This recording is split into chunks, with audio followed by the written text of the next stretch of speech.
welcome back to our channel Nivy Academy. I am Jyoti and your chemistry educator. Last class में हमने chemical equilibrium के NEET PYQ solve किए थे. आज की क्लास में हम जेईई मेंस के पीवाईक्यू सोल्व करेंगे. नेक्स्ट हम जो स्टार्ट करेंगे चैप्टर वो हमारा इक्विलिब्रियम का ही सेकंड पार्ट होगा, आयनिक इक्विलिब्रियम इन सॉल्यूशन.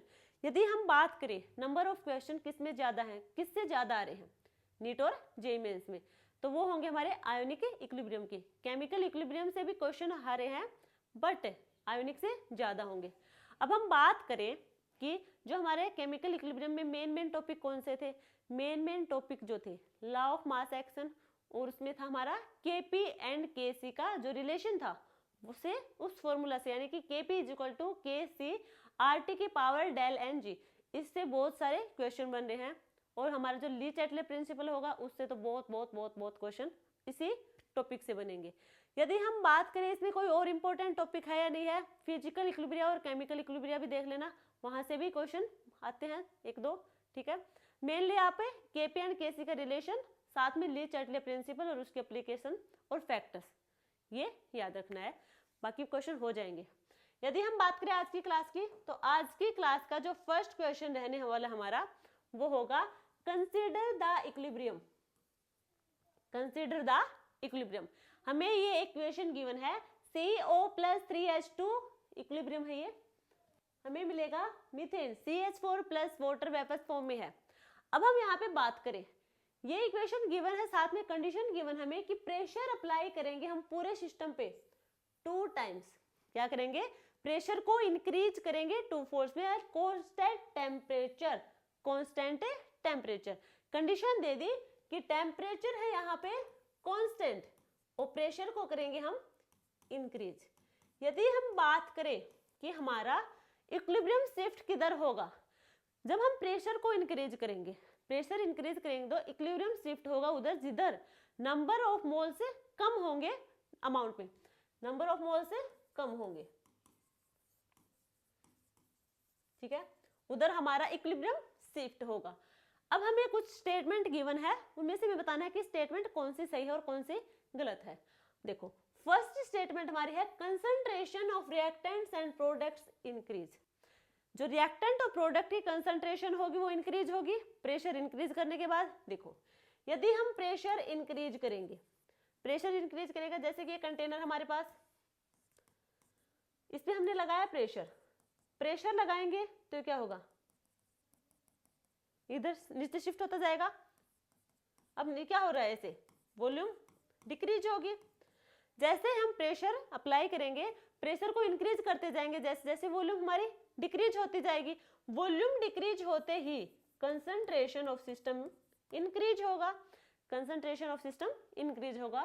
तब देखो रिएक्टेंट एंड प्रोडक्ट की क्या बता रखी है, कंसंट्रेशन इंक्रीज होगी. यानी कि फर्स्ट स्टेटमेंट हमारी बिल्कुल सही है. बात करें हम सेकंड स्टेटमेंट की, equilibrium will shift in forward direction. Equilibrium will shift in forward direction. अभी क्या बताया, जो प्रेशर इंक्रीज करेगा तो इक्विलिब्रियम शिफ्ट करेगा हमारा लेस नंबर ऑफ मोल्स की साइड. अब हम बात करें हमारे रिएक्टेंट की, रिएक्टेंट में नंबर ऑफ मोल्स है 3 और 1 4. प्रोडक्ट में होंगे 1 और 1 यानी कि 2. लेस नंबर है इधर प्रोडक्ट साइड, यानी कि रिएक्टेंट से प्रोडक्ट की साइड रिएक्शन होगी. कैसी रिएक्शन है, फॉरवर्ड डायरेक्शन में. रिएक्टेंट से प्रोडक्ट की डायरेक्शन जो होगी होगी फॉरवर्ड डायरेक्शन की, तो रिएक्शन इक्विलिब्रियम शिफ्ट करेगा हमारा फॉरवर्ड डायरेक्शन में. तो सेकंड स्टेटमेंट भी बिल्कुल सही है. बात करें next, equilibrium constant increase since concentration of products increase. देखो, जो हमारा इक्विलिब्रियम कांस्टेंट है यानी कि के सिर्फ और सिर्फ डिपेंड करेगा टेम्परेचर पे, डिपेंड्स अपॉन टेम्परेचर. सिर्फ टेम्परेचर पे डिपेंड करेगा, ये किसी कंसंट्रेशन पे डिपेंड नहीं करेगा. अब कंसंट्रेशन इंक्रीज हो या फिर कंसंट्रेशन डिक्रीज हो, इक्विलिब्रियम कांस्टेंट को कोई फर्क नहीं पड़ता. तो ये क्या है, इसमें यहाँ बता रखा है कि कंसंट्रेशन प्रोडक्ट की इंक्रीज होगी तो इक्विलिब्रियम कांस्टेंट भी इंक्रीज होगा. तो ये स्टेटमेंट होगी रॉन्ग, क्योंकि उसे कंसंट्रेशन से कोई फर्क नहीं पड़ता. नेक्स्ट हमारी है equilibrium constant remains unchanged as concentration of reactants and products remain same.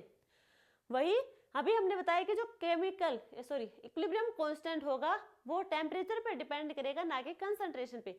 अब इन्होंने कहा है देखो, यदि कंसंट्रेशन रिएक्टेंट और प्रोडक्ट की सेम है तो हमारे इक्विलिब्रियम कांस्टेंट भी सेम होगा। ऐसा बिल्कुल नहीं है, क्योंकि वो कंसंट्रेशन पे डिपेंड नहीं करता।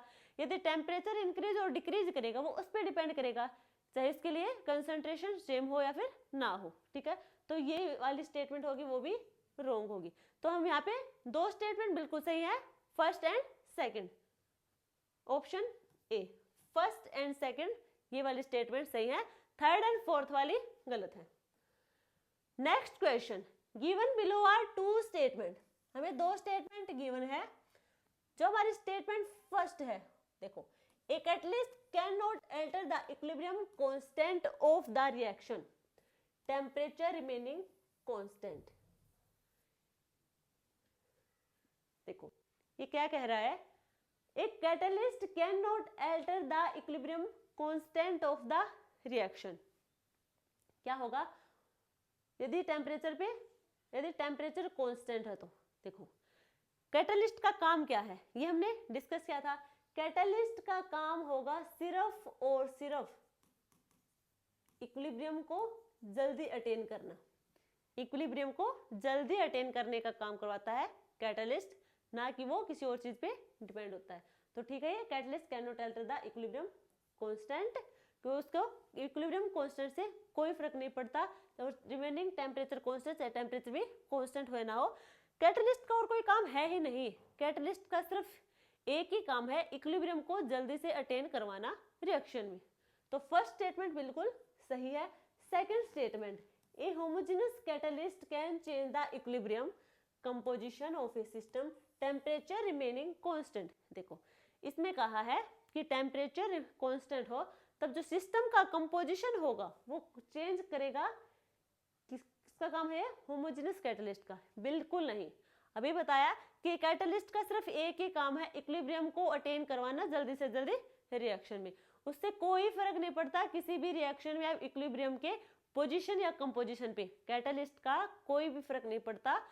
कोई भी रिएक्शन है उसके पोजीशन या फिर उसके कंपोजिशन पे। ठीक है, सिर्फ और सिर्फ ये क्या करवाएगा? इक्विलिब्रियम अटेन करवाएगा, उसके अलावा कोई काम नहीं करेगा ये। तो सेकंड स्टेटमेंट हमारी होगी wrong. First true and second is false, option A हमारा करेक्ट होगा। Next question, in the following system, ये हमारा है PCl5 मिलेगी हमें PCl3 साथ में Cl2 at equilibrium upon addition of xenon gas at constant temperature and pressure. देखो जब हम फैक्टर की बात कर रहे थे, फैक्टर अफेक्टिंग इक्विलिब्रियम कांस्टेंट की बात कर रहे थे, वहां हमने एक तो कैटलिस्ट और एक हमने एडिशन ऑफ कोई भी noble gas, addition of noble gas और एडिशन ऑफ कैटलिस्ट के बारे में डिस्कस किया था।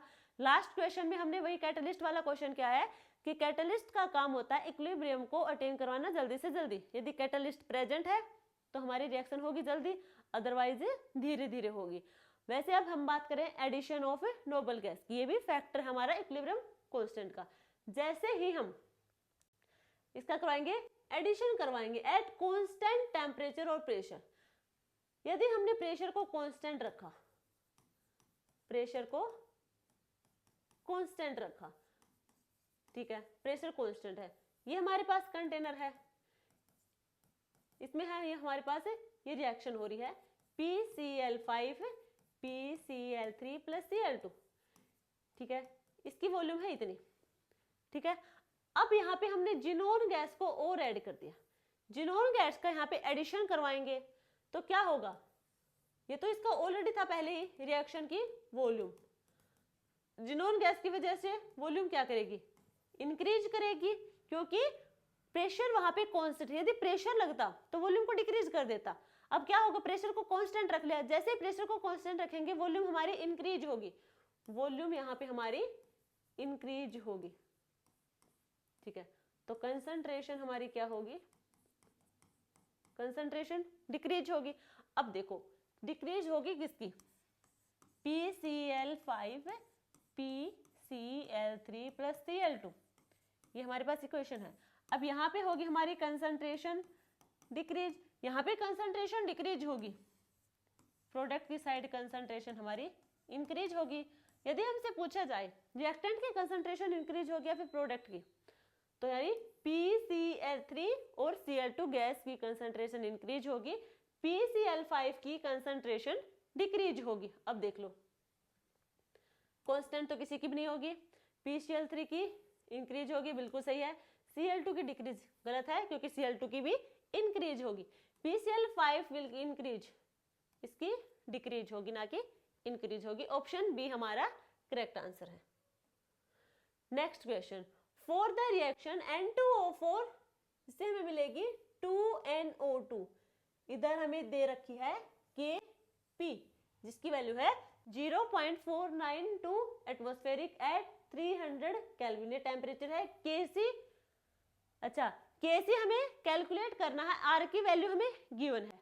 देखो यदि हम बात करें, हमने देखा था Kp और Kc का relation, Kp is equal to Kc RT del Ng। Del Ng gases molecule के लिए होता है, ये गैसेस मॉलिक्यूल है।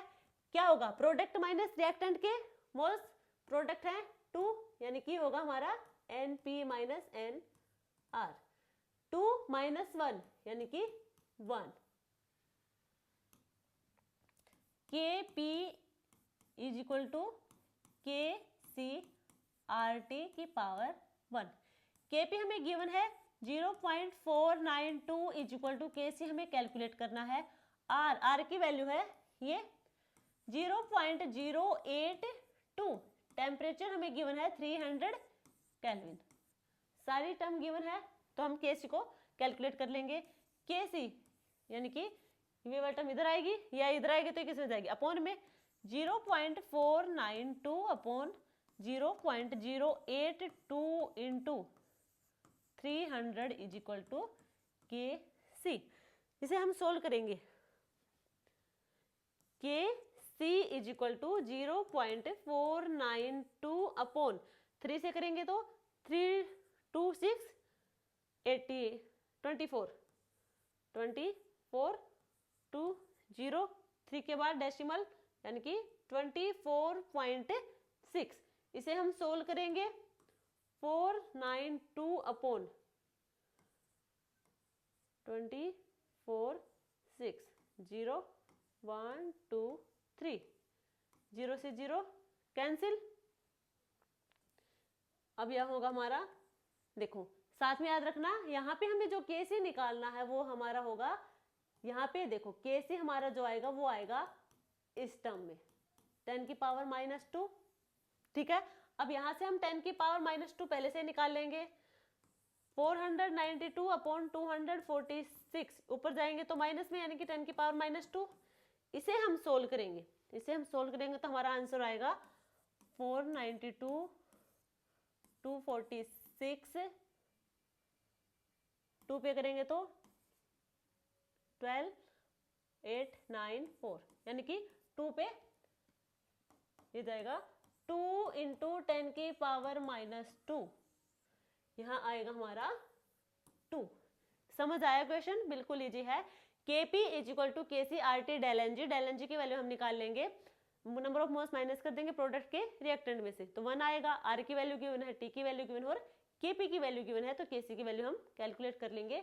ये याद रखना कि हमें Kc की वैल्यू किस टर्म में पूछी है, 10 की पावर -2 ऑलरेडी गिवन है, तो हमें बताना यहाँ पे सिर्फ 2 आएगा। ठीक है, नेक्स्ट क्वेश्चन हमारा है, the following concentrations were observed eight 500 Kelvin for the formation of ammonia from N2 and H2 die nitrogen and di hydrogen से अमोनिया की हमें फॉर्मेशन मिली।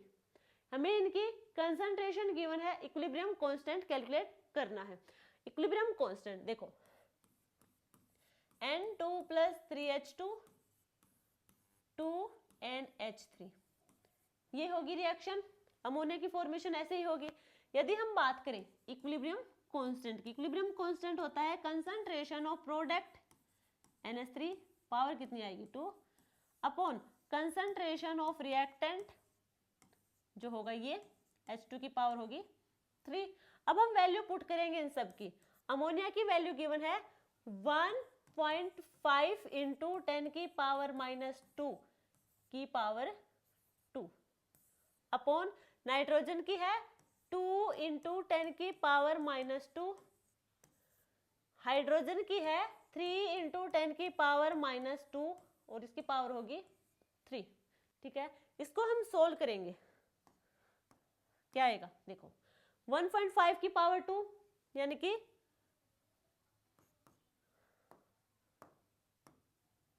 2.25 इंटू 10 की पावर -4 अपॉन 2 इंटू 10 की पावर -2 इंटू 3 की power 3, 3 3 9 9 3 27 into 10 की power -6 ये होगा। अब इधर है 10 की पावर -2, ये है 10 की पावर -6 यानी कि 10 की पावर -8, 10 की पावर -8 को ऊपर लेके जाएंगे जो कि हमारा आएगा 2.25 10 की पावर -4 और आया ऊपर 10 की पावर 8। ये होगा हमारा 2 इंटू 27 यानी कि 54। यहाँ पे कैंसिल होके आ जाएगा 10 की पावर 4, यही आएगा। देखो अब हम 225 इसको हम 54 से डिवाइड करेंगे तो क्या आएगा देखो 0.0 कितना पर जाएगा ये 4 पे, 4 4 16 20 21 ये होगा हमारा 9 0 1 पे 54 6 3 0 7 पे नहीं जाएगा 6 पे जाएगा, 6 पे जाएगा सर, इतना ही बहुत है। ठीक है, ये हो जाएगा हमारा 0.0416 इंटू 10 की पावर 4 या फिर इसे हम लिख सकते हैं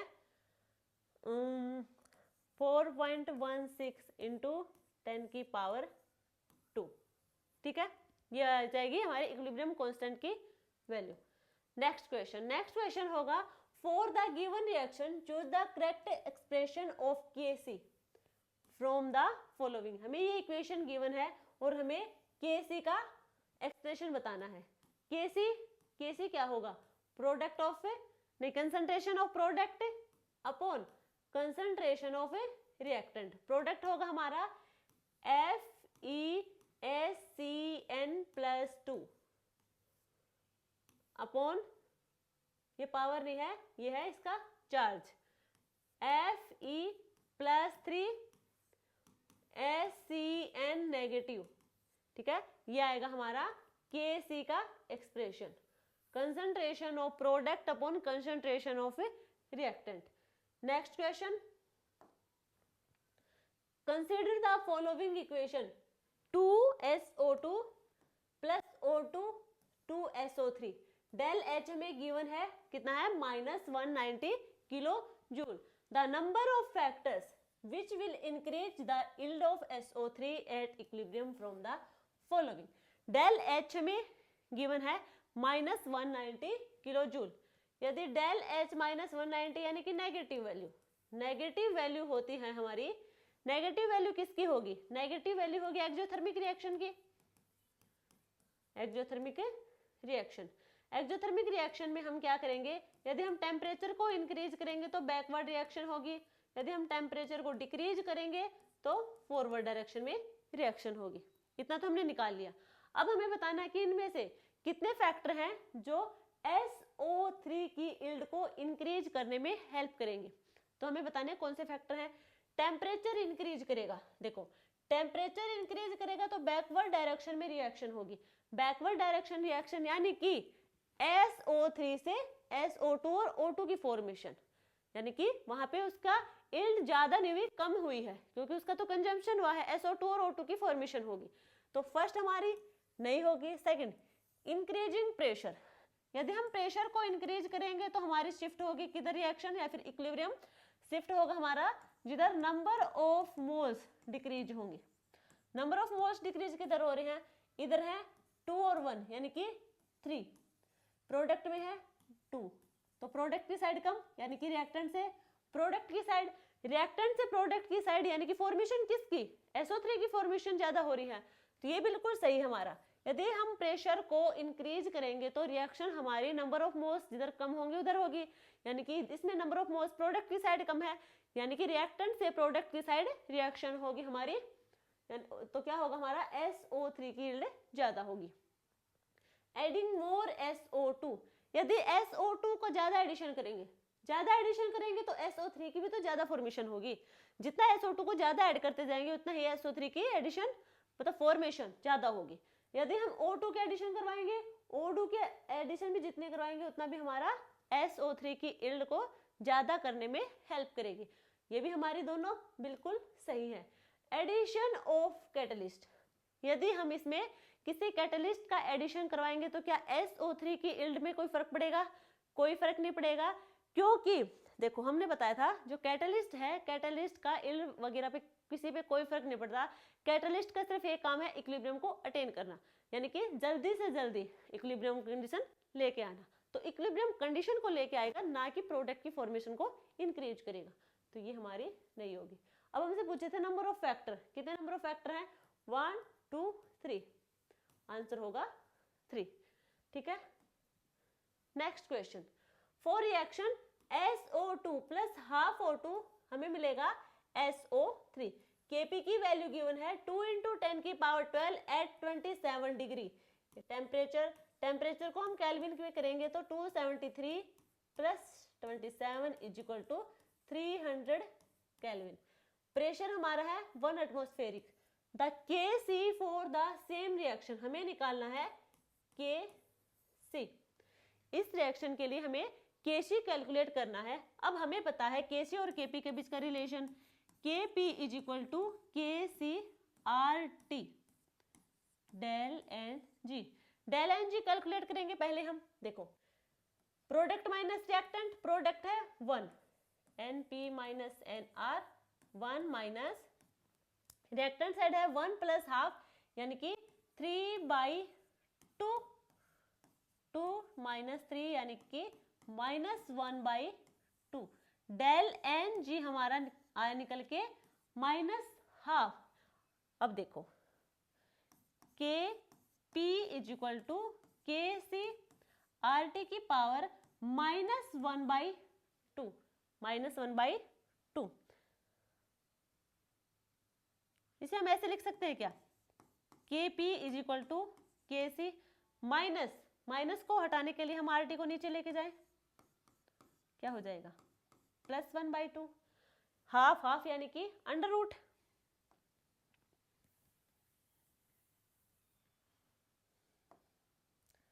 देखो Kp is equal to Kc upon RT का अंडर रूट। अब हमें गिवन है Kp की वैल्यू, Kp की वैल्यू है 2 × 10 की power 12 is equal to Kc हमें कैलकुलेट करना है। R की वैल्यू गिवन है हमें 0.082 और टेम्परेचर गिवन हमें 300 Kc हमें कैलकुलेट करना है, तो ये वाली पूरी टर्म जाएगी इसके मल्टीप्लीकेशन में। मल्टीप्लीकेशन में जाएगी तो क्या होगा? Kc इज इक्वल टू 2 × 10 की power 12 into under root 0.082 into 300। अब इसे हम सोल्व करेंगे, तो आंसर आएगा हमारा, देखो Kc इज इक्वल टू 2 × 10 की पावर 12 इंटू मल्टीप्लाई करेंगे 3 से, 3 × 2 6 24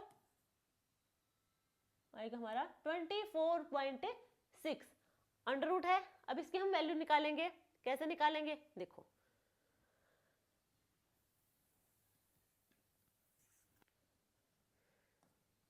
24.6, देखो किसके मल्टीप्लाई करें? 4 से करें या फिर 5 से? 4 से करेंगे तो 4 × 4 यानी कि 16, 5 से करेंगे तो 5 × 5 यानी कि 25। अब 25 तो ज्यादा हो जाए तो क्या होगा? 4 से करेंगे, 4 × 4 यानी कि 16। ठीक है, क्या है यहाँ पे? 16।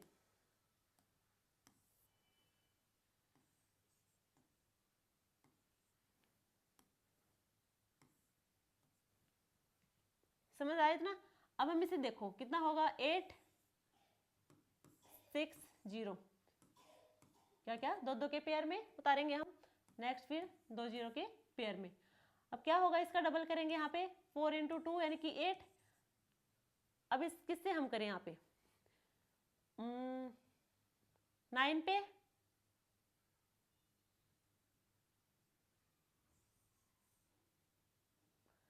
पे, करेंगे तो 9 9 9 81 72 और 8 यानी कि 80 होगा हमारे यहाँ पे 950।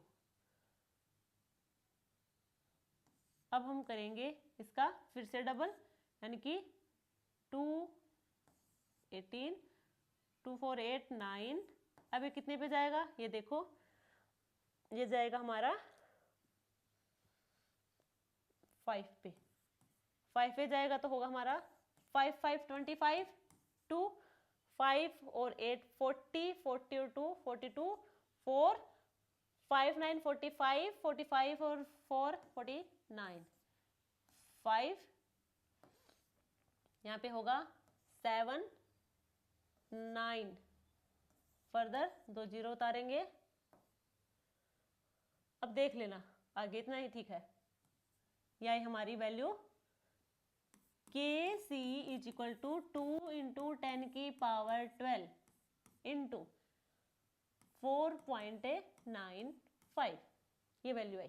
ठीक है, आगे खुद देख लेना और आगे आए तो यहाँ पे हम निकालेंगे KC = 2 से मल्टीप्लाई करेंगे होगा 2 5 10, 9 पे होगा तो 18 19 1 4 8 9 इंटू 10⁻12 और हमें कैलकुलेट करना है 10⁻13 तक, तो ये हो जाएगा 0.990 इंटू 10⁻13। तो ये तो हमें गिवन है, ये हमारा आंसर आएगा। समझ आया।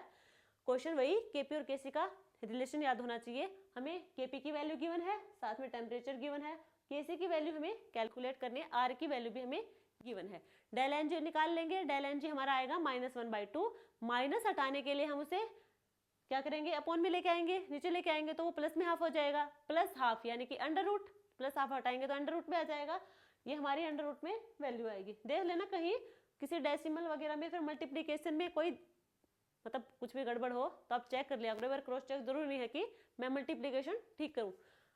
ये हुआ हमारा। अब इसे हमने अंडर रूट हटाने के लिए कितना आएगा 4.95 ये वैल्यू आएगी, टोटल हमारी आएगा, याद रखना 10⁻13 तक वैल्यू हमें यहाँ पे कैलकुलेट कर रखी है, तो हमें सिर्फ आगे वाली बतानी है। मल्टीप्लीकेशन हमेशा चेक कर लिया करो। Next question, water decompose. अच्छा ये क्वेश्चन हमारा आयोनिक इक्विलिब्रियम का है, नेक्स्ट क्लास में हम डिस्कस करेंगे। नेक्स्ट क्वेश्चन हमारा होगा at 25 degree Celsius the enthalpy of following process are given. हमें एंथैल्पी गिवन है, देखो ये हमारी रिएक्शन है, इक्वेशन है 4, equation first, equation second, equation third, equation fourth, ये 4 इक्वेशन है जिनकी हमें एंथैल्पी गिवन है। देन हमें ये 5th इक्वेशन है, इसकी हमें एंथैल्पी कैलकुलेट करनी है। कैसे करेंगे, ये जो 4th 5th जो हमारी 5th इक्वेशन है इसको हम इक्वेट करेंगे इन इक्वेशन के साथ, किसके साथ ये इक्वेट होगी और कैसे इक्वेट होगी। देखो यदि हम बात करें, पहले ये देखो लेफ्ट साइड क्या है वाटर, अब ये देखो कि इधर लेफ्ट साइड में है कहीं वाटर है, कहीं नहीं है, किधर है राइट साइड में। राइट साइड में पहले से हम लेफ्ट साइड में करेंगे, from equation second, equation second से हम बात करें, इसे हम रिवर्स करेंगे, H2O से H2 + ½ O2। इसकी जो एंथैल्पी थी वो थी -242। अब रिएक्शन को हमने रिवर्स कर दिया, रिवर्स करेंगे तो इसकी जो डेल्टा H नोट होगा हमारा वो पॉजिटिव में हो जाएगा 242। ठीक है, इक्वेशन सेकंड से बात की हमने। अब देखो इधर क्या है राइट साइड में, राइट साइड में है हाइड्रोजन, एक हाइड्रोजन है और एक ही OH है। अब देखो राइट साइड में कहीं OH है यहाँ पे, बट यहाँ पे कितने हैं 2, H है यहाँ पे, यहाँ भी है 2। तो इक्वेशन फर्स्ट और थर्ड, फर्स्ट को हम डिवाइड कर दे, डिवाइड करेंगे 2 से, 2 से डिवाइड करेंगे तो हमारा आएगा half H2 plus half O2, हमें मिलेगा OH, यही मिलेगा। इक्वेशन को हमने 2 से डिवाइड किया तो इसका जो एंथैल्पी होगा वो भी 2 से डिवाइड होगा, जो इसकी एंथैल्पी आएगी वो आएगी हमारी 39 होगी। बात करें इक्वेशन थर्ड की जहां पे H, हमें एक H चाहिए, अब इसे भी हम डिवाइड कर देंगे 2 से, 2 से डिवाइड करेंगे तो हमें मिलेगा हाफ H2H, अब यहाँ पे भी एंथैल्पी होगी वो हाफ होगी जो कि होगी 218, ठीक है। इक्वेशन फर्स्ट एंड थर्ड इनको हमने डिवाइड किया 2 से, जो इनकी एंथैल्पी भी हाफ हाफ हो जाएगी। एंड इक्वेशन सेकंड इसको हमने रिवर्स डायरेक्शन में लिखा तो उसकी जो एंथैल्पी होगी उसका साइन चेंज हो जाएगा, पहले माइनस में था वो प्लस में हो जाएगी। अब देखो जो इक्वेशन नंबर 4 था उसकी हमें नीड है नहीं, सिंगल ऑक्सीजन और हाफ ऑक्सीजन की इनकी नीड है नहीं, जो फर्स्ट सेकंड थर्ड होगी उनसे हमें मिल जाएगी। देखो बात करें हम equation first second and third, सबसे पहले जो हमारे लेफ्ट साइड में है उनको लिख लेंगे, ये हमारी रिएक्शन हम लेफ्ट साइड में होगा, हमारा लेफ्ट साइड में वाटर हाफ H2 और ये हमारी है लेफ्ट साइड में, तो यानी कि half H2 plus half O2 plus half H2 plus water. Right side में ये है H2 plus half O2 plus OH plus H, यही है। अब देखो हाफ H2 और हाफ H2 कितना होगा, H2 कंप्लीट H2 होगा, ये इधर है कैंसिल हो जाएगा। इधर बात करें हाफ O2 और इधर हाफ O2 है, कैंसिल। हमारे पास जो रिमेनिंग होगी वो होगी H2O OH प्लस H, ये इक्वेशन होगी। और यही इक्वेशन हमारे पास ये है जिसका हमें डेल H नोट यानी कि चेंज इन एंथैल्पी हमें कैलकुलेट करनी है। अब चेंज इन एंथैल्पी कैलकुलेट करेंगे, क्या करेंगे, सबका सम कर देंगे, क्योंकि सबका सम करने के बाद हमें ये इक्वेशन मिली है, यानी कि डेल H नोट होगा हमारा, फर्स्ट इक्वेशन का है 39, सेकंड का हमारा है 244 एंड थर्ड का हमारा है 218, तो हमारा आंसर होगा 8 और 2 10, 10 और 9 19, 1 1 1 2 2 4 6 6 और 3 9, 2 और 2 4, ये होगी हमारी del H naught equation fifth के लिए, यानी कि x की वैल्यू होगी 249 किलो जूल पर मोल, ठीक है, समझ आया। नेक्स्ट क्वेश्चन होगा हमारा the effect of addition of helium gas to the following reaction in equilibrium state. देखो वही फैक्टर है जो हमने फैक्टर अफेक्टिंग इक्विलिब्रियम कांस्टेंट, जिसमें एडिशन ऑफ नोबल गैस, ये हमारे पास एक रिएक्शन है, ठीक है, इक्विलिब्रियम कंडीशन पे है, इसमें हमने एडिशन करवाया हीलियम गैस का। हीलियम गैस का एडिशन करवाएंगे तो दो कंडीशन होंगी, या फिर हम बात करें नोबल गैस का एडिशन करवाएंगे तो दो केस होंगे हमारे पास।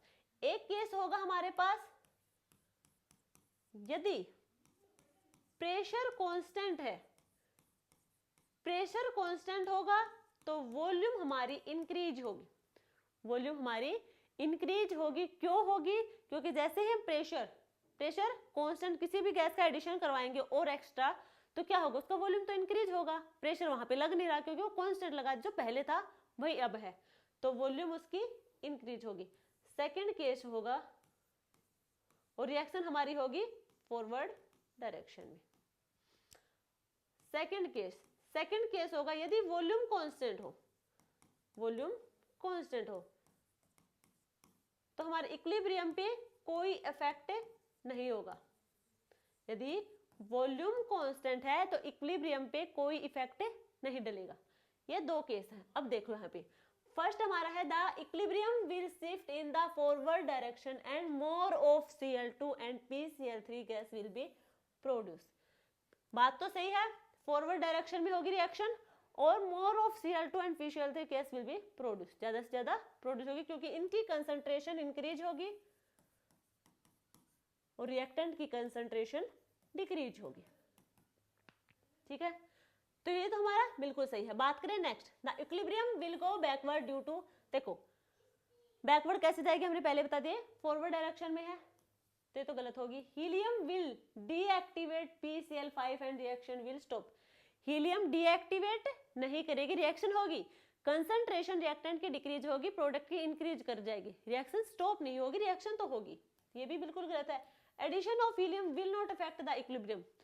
हीलियम का एडिशन देखो इन कंडीशन पे है ये सब, तो ये बात भी सही है, बट ये हमें कंडीशन नहीं दे रखी कि यहाँ पे वॉल्यूम कांस्टेंट, ये दोनों केस हमारे सही हो जाते यदि ये कंडीशन गिवन होती कि वॉल्यूम कांस्टेंट है तब इक्विलिब्रियम पे कोई इफेक्ट नहीं होगा, और यहाँ पे होता यदि प्रेशर कांस्टेंट है तब ये वाली कंडीशन होगी, बट ये कंडीशन हमें दी नहीं, ना प्रेशर कांस्टेंट की ना वॉल्यूम कांस्टेंट की, तो ये भी नहीं होंगे, तो कोई भी यहाँ पे नहीं सही नहीं होगा। ठीक है, कंडीशन दे देते, यदि वॉल्यूम कांस्टेंट दे देते तो ये वाली कंडीशन सही होती, यदि प्रेशर कांस्टेंट दे देते तो ये वाली कंडीशन सही हो जाती, बट हमें कोई कंडीशन नहीं दी। यहाँ पे जो स्टेटमेंट है वहां पे कोई कंडीशन लिखी, डायरेक्ट लिखा हुआ है स्टेटमेंट कि हमारा जो इक्विलिब्रियम होगा शिफ्ट हो जाएगा फॉरवर्ड डायरेक्शन में। ठीक है, अब देखो नेक्स्ट क्वेश्चन होगा हमारा। नेक्स्ट क्वेश्चन देखो, the equilibrium composition for the reaction PCl3 + Cl2 हमें मिलेगा PCl5। ये हमें गिवन है, देखो यदि हमें कैलकुलेट क्या करना है, Kc भी गिवन है, Kc की वैल्यू है 20, हमें कैलकुलेट करना है 0.2 मोल ऑफ Cl2, ये और ऐड किया हमें 0.2 क्लोरीन गैस में सेम टेम्परेचर पे, then the equilibrium concentration of PCl5, PCl5 की, अच्छा देखो क्या है, ये जो इक्वेशन है इक्विलिब्रियम कंडीशन पे है। यदि हम बात करें Kc क्या होगा, concentration of product upon concentration of reactant, product होगा हमारा PCl5, रिएक्टेंट होगा PCl3 और Cl2, ये होगा। Kc की वैल्यू हमें गिवन है 20। अब देखो रिएक्शन क्या है, PCl3 + Cl2 हमें मिलेगा PCl5, यही मिलेगा। अब क्या है PCl5 की वैल्यू गिवन है 0.2, इसकी 0.1 और इसकी है 0.4। अब यहाँ पे देखो क्लोरीन का 0.2 मोल और ऐड किया है, यानी कि 0.2 और ऐड किया है। हमें यहाँ पे जो कैलकुलेट करना है, हमें सबकी वैल्यू गिवन है, इसकी भी इसकी भी इसकी भी और इसकी भी, तो हमें कैलकुलेट क्या करना है, यहाँ पे मिसिंग है वैल्यू, हमें उस मिसिंग वैल्यू को कैलकुलेट करना है। वो मिसिंग वैल्यू यानी कि PCl5 की भी कितनी है 10 की पावर -2, यहाँ पे कितनी होगी हमें वो बतानी है PCl5 की।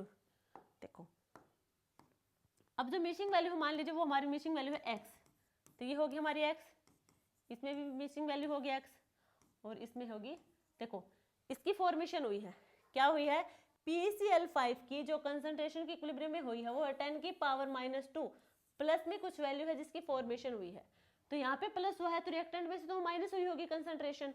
यदि प्रोडक्ट की कंसंट्रेशन इंक्रीज हुई है तो रिएक्टेंट की कंसंट्रेशन तो डिक्रीज हुई होगी, तो वो वैल्यू यहाँ पे हम क्या कर देंगे, माइनस कर देंगे। यदि हम इसकी वैल्यू रखें PCl5 0.4 + x अपॉन 0.2 - x और 0.1 और 0.2 कितना होगा 0.3 - x इज इक्वल टू ये होगा 20। इसे आप सोल्व खुद कर लेना, अच्छे से करेंगे, मैथ के स्टूडेंट है। ठीक है, 20 is equal to 0.4 + x upon 0.2 - x into 0.3 - x, हमें x की वैल्यू कैलकुलेट करनी है। अब देखो ये कैसे पता चलेगा हमें, यहाँ पे क्या पूछा है, PCl5 की कोई कंसंट्रेशन है इक्विलिब्रियम पे जो कि होगी 10 की पावर -2 मल्टीप्लाई में, साथ में यहाँ पे फिलिंग द ब्लैंक्स गिवन है, यानी यहाँ पे कोई वैल्यू है, वो मिसिंग वैल्यू है, वो हमने मान ली x की वैल्यू मान ली। अब हमें पता है ये तो हमें कंसंट्रेशन की गिवन है, प्रोडक्ट में x का क्या हुआ है, एडिशन हुआ है। यदि x का एडिशन हुआ है यानी कि जो प्रोडक्ट की फॉर्मेशन है वहां पे x की वैल्यू, तो रिएक्टेंट में से कंसंट्रेशन क्या होगी, कुछ ना कुछ कम होगी। यदि प्रोडक्ट की कंसंट्रेशन इंक्रीज होगी तो रिएक्टेंट की कंसंट्रेशन डिक्रीज होगी, तो यहाँ से हमने x को माइनस कर देंगे प्रोडक्ट में x को हम इंक्रीज कर देंगे, ये वैल्यू रखेंगे, इनको आप सोल्व कर लेना, ये हमारा मैथ्स का ही फॉर्मूले से सोल्व हो जाएगा नीचे वाले term. Next question, a mixture of 1 mole of water 1 mole of carbon monoxide is taken in 10 litre container and heated to 725 kelvin at equilibrium 40% of water, कितना 40% of water by mass react with carbon monoxide. ये हमारे पास reaction है, carbon monoxide है, उसकी हमने reaction करवाई water के साथ, हमें मिलेगा CO2 प्लस H2O। ये हमारी रिएक्शन है इक्विलिब्रियम रिएक्शन, हमारी इक्विलिब्रियम कंडीशन पे। हम बात करें इसका 1 मोल है, इसका भी 1 मोल है, कितना है 1 मोल और 1 मोल। इन्होंने कहा वाटर का 40% इक्विलिब्रियम कंडीशन पे वाटर का 40% जो मास होगा react with carbon monoxide according to the equation, कितना मिलेगा 40% कितना है 1 मोल, दोनों का 1 मोल।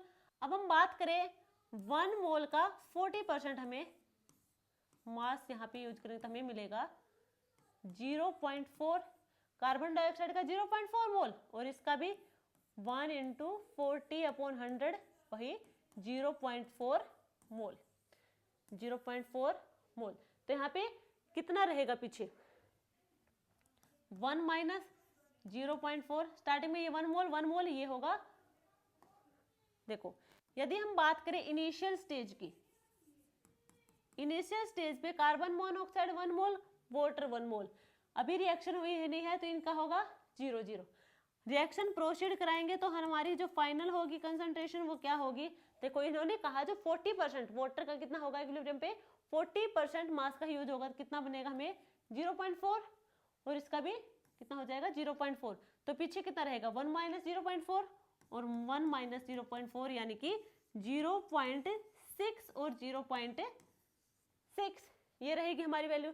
अब हमें गिवन है इक्विलिब्रियम कांस्टेंट, ये इक्विलिब्रियम कांस्टेंट ये होगा यानी कि Kc is equal to, Kc क्या होगा प्रोडक्ट यानी कि concentration of product, concentration of product यानी कि CO2 और concentration of product H2 upon concentration of reactant यानी कि CO और कंसंट्रेशन ऑफ रिएक्टेंट H2O।